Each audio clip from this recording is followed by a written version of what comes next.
السلام علیکم۔ آج کی ویڈیو میں ہم بیگم اختر ریاض الدین کا سفرنامہ دنک بر قدم سے انتخاب کیا گیا سان فرانسسکو کا خلاصہ پڑھیں گے۔ چلیے شروع کرتے ہیں۔ بیگم اختر ریاض الدین کا سفرنامہ دنک بر قدم اردو ادب میں ایک شاہکار کی حیثیت رکھتا ہے۔ اس سفرنامے میں مصنفہ نے اپنے مختلف ممالک کے سفر کے تجربات کو نہایت خوبصورت اور تفصیلی انداز میں بیان کیا ہے۔ سان فرانسسکو کے حوالے سے ان کی تحریر میں شہر کی تہذیب، ثقافت اور مناظر کی عکاسی کی گئی ہے۔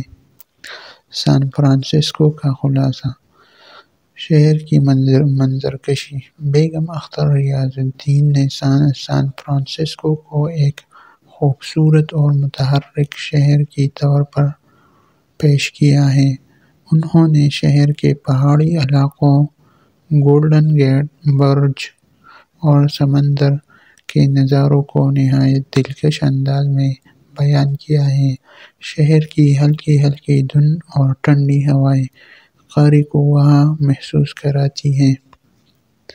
ثقافتی تنوع۔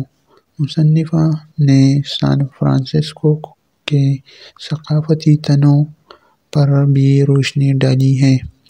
انہوں نے شہر میں مختلف نسلی گروہوں کے درمیان ہم آہنگی اور ان کے طرز زندگی کو بیان کیا ہے، خاص طور پر چائنا ٹاؤن اور دیگر نسلی علاقوں کی تہذیبی رنگا رنگی کو نہایت خوبصورتی سے پیش کیا گیا ہے۔ معاشرتی زندگی۔ بیگم اختر نے سان فرانسسکو کی معاشرتی زندگی کو بھی اپنی تحریر کا حصہ بنایا ہے۔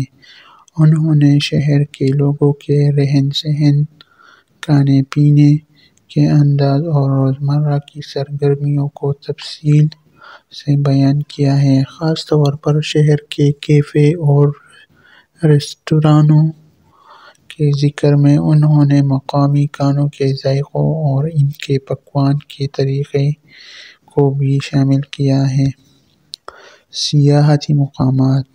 مصنفہ نے سان فرانسسکو کے اہم سیاحتی مقامات جیسے گولڈن گیٹ پارک، ایل کیٹرائز جزیرہ اور فشرمینز وارف کا ذکر کیا ہے۔ ان مقامات کی تاریخ اور اہمیت کو بیان کرتے ہوئے انہوں نے قاری کو شہر کی گہرائیوں تک لے جانے کی کوشش کی ہے۔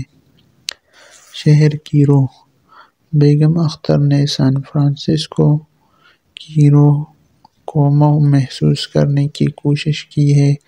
انہوں نے شہر کی آزاد خیالی، فنون لطیفہ کے مراکز اور علمی اداروں کا ذکر کرتے ہوئے اسے ایک روشن خیال اور ترقی پسند شہر کے طور پر پیش کیا ہے۔